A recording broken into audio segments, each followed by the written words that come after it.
好来，乡亲啊，继续来看这开放着注高端疫苗，今仔日来到第3天，结果这个3天是发生3件注完疫苗了后疑似不良反应死亡的事件。今仔日是桃园的大园啊，有一个44岁男性，2天前注高端疫苗，早起咧做工课时阵，突然间昏倒死亡。这公司的同仁嘛对外来说明着急救的过程。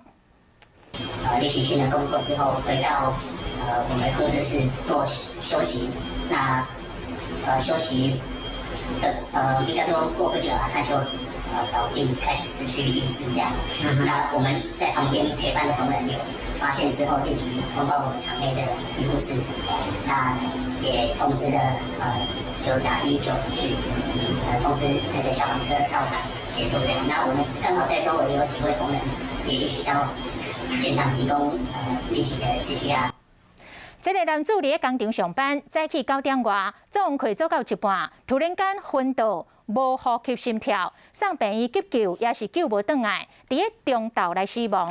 讲伊昨日有来注高端疫苗，是毋是因为安尼引发着身体无爽快，还阁进一步追踪调查？